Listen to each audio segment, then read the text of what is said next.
Hey guys, Professor Bill, Comic Book University, and Doom Patrol, Episode 1. Holy freaking crap. I'm just gonna say this now.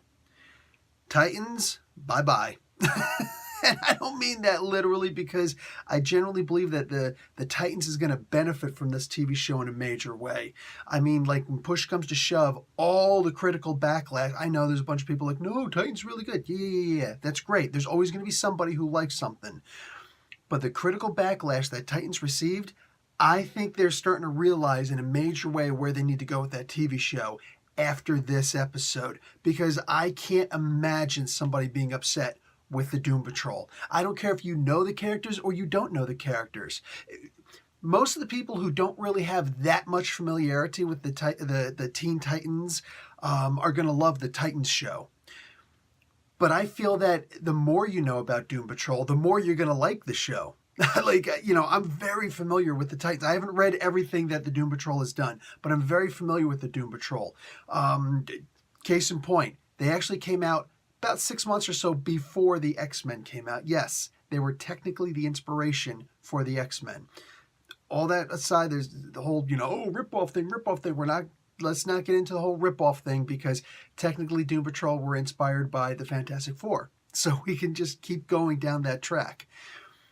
Where I'm looking at it, this TV show, this changes everything.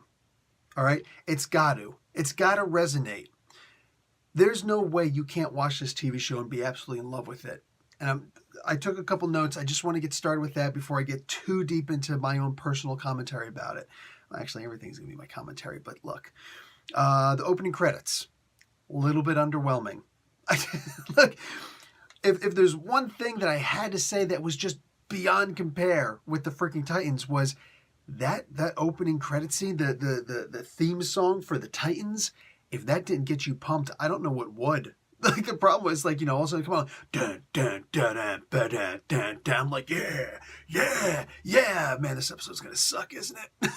It's like, that's how it would feel, but I would at least get pumped up at first, for all the high adrenaline going on. I almost expect to hear weird robot noises and things like that, because make no mistake, Mr. Robot is and should be the freaking head of the show, and that's just...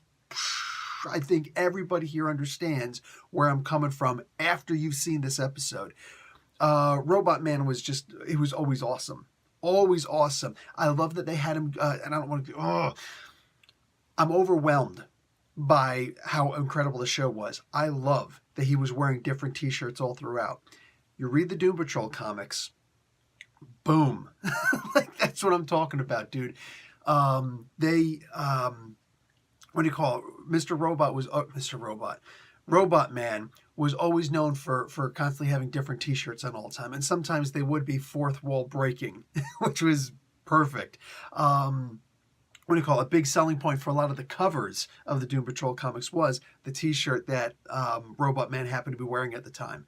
Also, if you're not familiar with the 4 major characters of the Doom Patrol, go and check out, I'll try and remember to put them in the description below, boxes up on top, all that good stuff.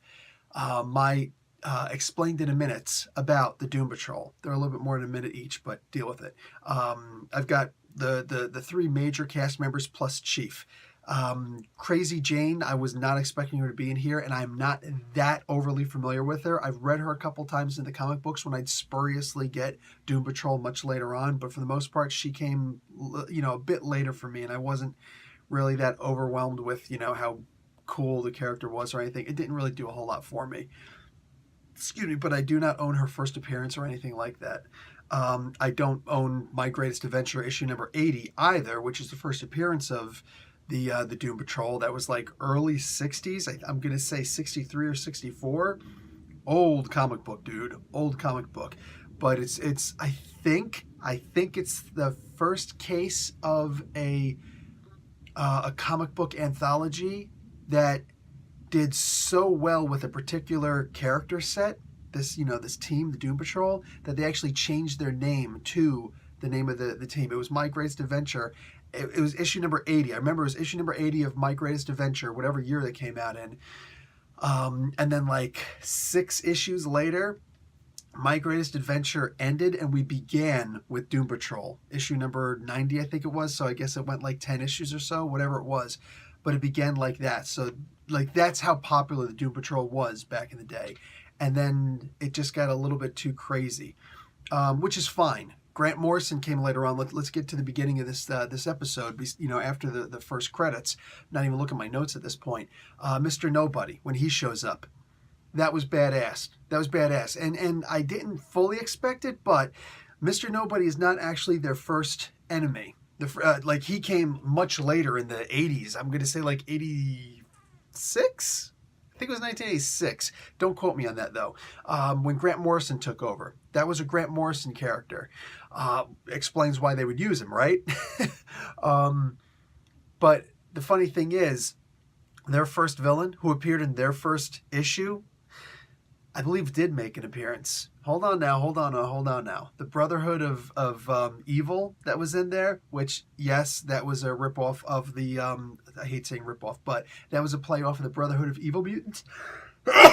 Brotherhood of Evil Mutants from the X-Men. Like, they would borrow off of each other, which is fine because that's what comic books do. So anybody getting all, oh, it's a ripoff of, calm down, dude. They've ripped off of each other for years, and it's one of the reasons why we have so many amazing stories. Hey, here's my take on these things that these guys have done.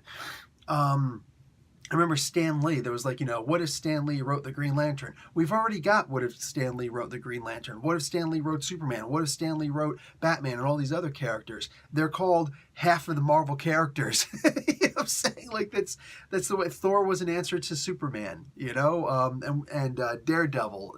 What if Stan Lee or Marv Wolfman wrote, not Marv Wolfman, or, for crying out loud.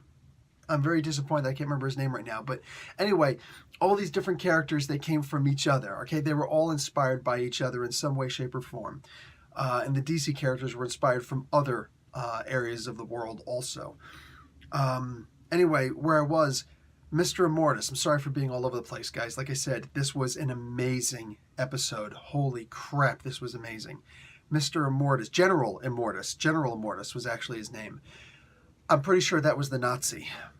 I'm almost positive that was the Nazi. I know the Brotherhood of Evil was in the, made the appearance with Mr. Nobody under Grant Morrison. But that old Nazi who just had a name, but then he was called something else, the name of the town and all that crazy stuff, his name wasn't particularly important in there. I'm positive that at some point they're going to reveal him to be Mr. Immortus, General Immortus. And if they don't, I'm actually going to be really disappointed. That's one of those things where it's like, oh, I bet you they're going to do it. But I knew they were going to do it. No. This is one of those rare situations where they're going to do it. Holy crap, they actually did it. That's what I'm generally looking forward to. That's their first original enemy. He's got huge ties with the Chief. Guys, I don't want to give a whole lot of spoilers for the comics because you should definitely read the comics. But at some point in the comics, we find out that the Chief isn't everything that he's cracked up to be. Oh, they leave hints for that in the 4th episode of the Titans, and they give a little bit more of that here. But holy crap, dude. If they go anywhere where they went with the Chief, because later on, this was a retcon of the comic books where they kind of turned the Chief. They changed the Chief a lot, huge retcon. It wasn't that far-fetched what happened, and it was amazing. So I actually kind of hope that they're going to go there. Just saying, they're already leading up to that idea with everything that they're doing so far. And that's just, realistically, that's just for old school comic book fans of Doom Patrol. By the way, if they do not start a Doom Patrol comic book soon, like with the quickness, DC Comics is dead in my eyes. You understand what I'm saying? Okay, so the comic book is, this TV show is extremely self-aware. It is so freaking self-aware, these guys are idiots, they're doomed, and stuff like that. That was great. The one part later on where they say, what am I talking about? The critics aren't going to like this show anyway. I almost died at that point. I almost had to pause the show at that point because I'm sitting there like heavy chuckling, like I think I might be hyperventilating. Let me get a freaking plastic bag. Holy crap, that was hysterical. Almost fell out at that one. That was good. what do you call it? And no, I don't, like I said, I don't think anybody's going to not like this show. I don't see how that's even possible. It's so funny. DC always wants to do, DC movies, this is Warner Brothers, right? They always want to do something dark. Oh, it's, you can't say the Vince McMahon thing. If you guys watched my Titans TV show reviews, a couple of people on there getting really mad at me. What are you talking about? This is the best show ever. Okay, cool, man. I guess you're an easy sell. What do you call it? I just didn't like it because it was just, again, too dark. Can't hardly see anything. Just putting a freaking quilt cloth over top of it. This one, yes, it's fairly dark, but you can actually make out everything. So dark is more of a spiritual tone for the show as opposed to what do you call it? The idea that you can't see anything on the damn show. You get to see vibe. The idea here is that the show itself isn't dark. The characters are made without, a whole lot of brilliant colors, which is fine. I don't think I want to see Rita Farr's original costume. You know what I'm saying? I don't think I really want to see that.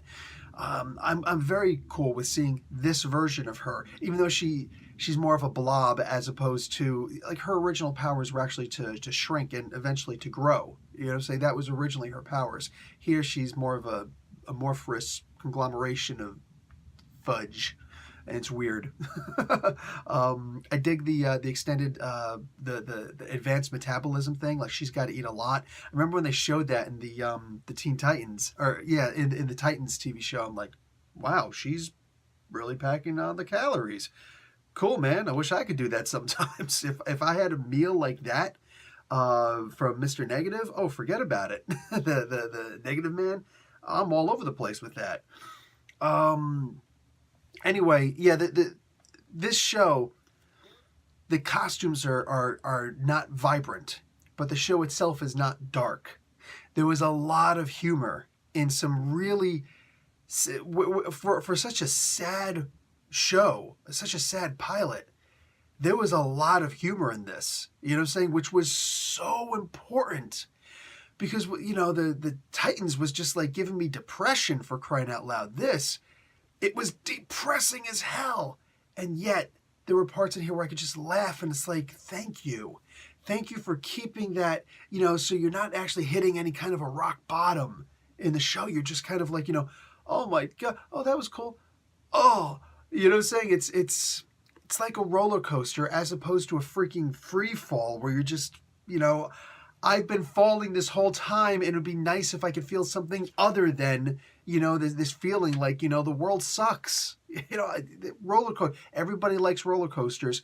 Nobody likes falling forever. Just saying. That's the kind of stuff that wakes you up out of dreams. All right. What do you call? What the heck did I write here? My handwriting sucks so bad I can't read it. Of superhero shows, hate this show. Oh, the critics thing. The nudity. The nudity was, I don't really need to see nudity in my shows. There's, back in the day, back when I was a kid, oh yeah, man, ooh, was that boobies? Yay, boobies! Boobs are cool. But nowadays, we got Pornhub. I'm good. You know what I'm saying? I'm good. I don't need any of that stuff. What do you call? So I don't think it really added to the show, but okay, sure, stay edgy. Hey, we're gonna show Batarang pretty soon. Comic book fans will know how funny that was. Calling Fox was hysterical. Oh my God, they had Fox on the Run by the band Sweet. In case you guys didn't use your Shazam app or whatever app you use to check out that song, I'm positive it's gonna come up on something like that. Yeah, I'm old. That was awesome hearing that song. The soundtrack on this, I wish they had more songs like that. But at one point they had the Doors playing. Dude, excellent with the soundtrack. For having a crappy introduction song, you know what I'm saying? For it's like, oh, here, the Doom Patrol. It's just like, this, it's not even like freaking X-Files. I almost expected X-Files, kind of music for it. No, it's just this completely forgettable music in the beginning. Okay, whatever. Fine. But the soundtrack for the show itself, oh, DC, please keep on looking for those temporary royalties for the licensing to get a bunch. If you get 2 awesome songs for each episode, sorry, just one more reason to absolutely fall in love with this show. Damn, this was good. That's actually the next thing I want to talk about. There was a great soundtrack on here. Cliff wears all of his t-shirts. Okay. I went all over my notes. Last 2 things I got here. If you needed any kind of a really sad, inspirational, oh my God, this show is so depressing and I love it, moments. Walk up the goddamn steps. If that didn't get you, like I'm getting it again right now, just saying it out loud. If Walk Up the Goddamn Steps did not get tears welling in your eyes, if not a full free flow, okay, you are doing something wrong, my friend. Dude, like I don't know what tragedy happened to you in life that caused all of your nerve tips to be burnt so that you don't feel anymore, but oh my God, I almost started crying at that moment. That was amazing. And if that moment didn't get you, we can do that. When he says that was actually in the trailer, the extended trailer for this TV show. Oh my God. These characters have problems. They have problems with each other, and yet they are each other's backbones. And it's a weird form of them loving each other. Oh my God, if this isn't the best damn thing that's happened to and I'm sorry guys, I know there's a lot of people, you gotta watch Young Justice Outsiders. I'm sorry, I haven't. I just don't have that much time on my hands. I'm a stay-at-home dad.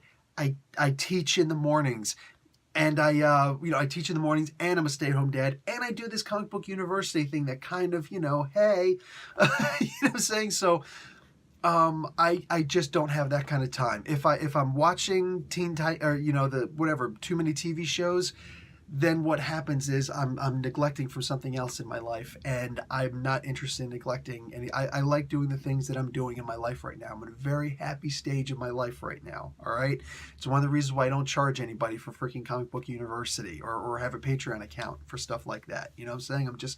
I'm happy just doing this stuff. And this TV show just went on the must-watch list for me. Make no mistake, I will be watching Titans when season 2 when it comes out, because I really want to see how it's going to be affected by this TV show's success and the critical acclaim that it undoubtedly is going to get. I've talked with 2 of the writers behind Titans, like a private conversation, which I'm not going to get into those things because they were private conversations. And both of them have said, just look forward to season 2. I'm pretty sure that season 2, however much these very wonderful human beings have assured me that season 2 is going to be better and lighter, I'm pretty sure that it's going to be even more so because of the acclaim that this episode alone is going to get. I believe that the show is wrapped at this point. So I'm hoping that they didn't decide, we'll make a cool first episode, but then we'll make it really dark afterwards and quilts over time. Vince McMahon, we need you to direct all these episodes. No, that's not what I'm looking for. And I'm hoping I swear, I'm praying that they don't do something like that. Final note, having Brendan Fraser in here, goddamn genius. Look, I'm not going to say this is quite the level of having Robert Downey Jr. as Iron Man in the MCU, but if we had to make a comparison, you're goddamn right, that's what I'm going to make.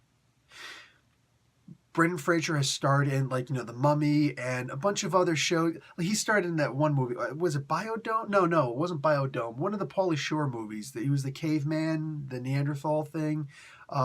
Anyway, he's been in a lot of movies. I think he was in TV shows too. I don't remember, but he's in a lot of things. Like The Mummy, I think, is the main thing that we're all going to really remember him for. All of us, I think, wondered where he went. I never watched it because I'm not interested in watching things like that, but I've seen on YouTube, they're why Brendan Fraser is uncastable or something like that. Yeah. Cute. You know what I'm saying? People love to see stars fall. I don't. I don't like to see stars fall. I don't like to see anybody hurt or ruined by something. I think that it's political, and it's facetious, and it's going to seem like it's a bit overbearing what I'm about to say now, but like it's an example of the end of the freaking universes, or our world, not the Earth itself, but our human being world. The idea that we're so unempathetic towards people. It's like, oh, I never liked that guy anyways. F that guy.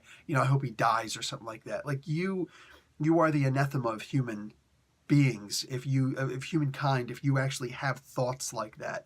There are terrible, terrible people in the world who think things like that. You know what I'm saying?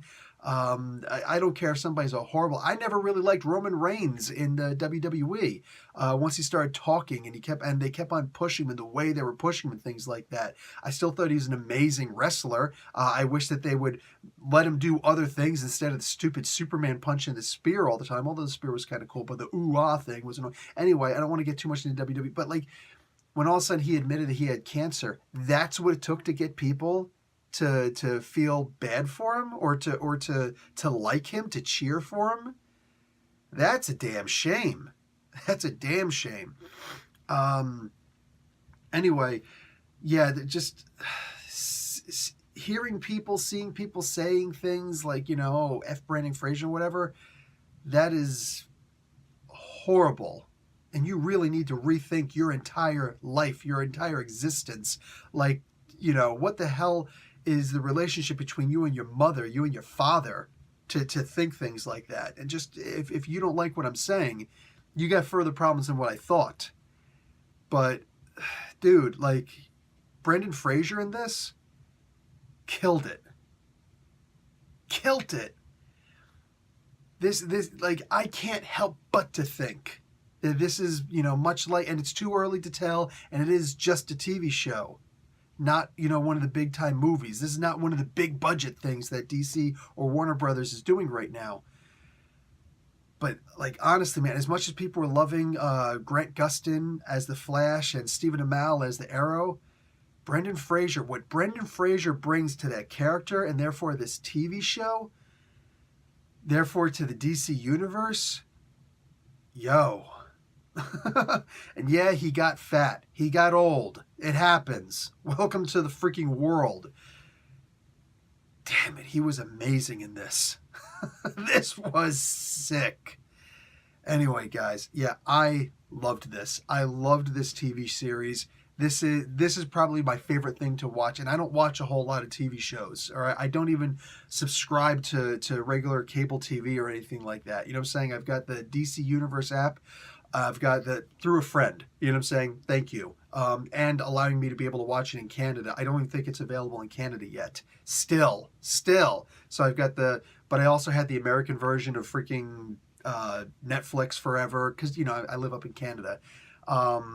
American living in Canada. WWE Network, which probably isn't going to stay for very long. And Amazon Prime. You know what I'm saying? Had Hulu. I can get it again. But yeah, I'm not a huge fan of watching, TV. I get my news on the internet. You know what I'm saying? I read articles and I watch certain things on YouTube. So I'm not a huge TV fan. But man, if ever I had must-have TV, I'm just by this episode alone, this pilot, and I'm scared to put it in these terms, but I've liked shows like Dr. House MD. I've liked shows like Friends.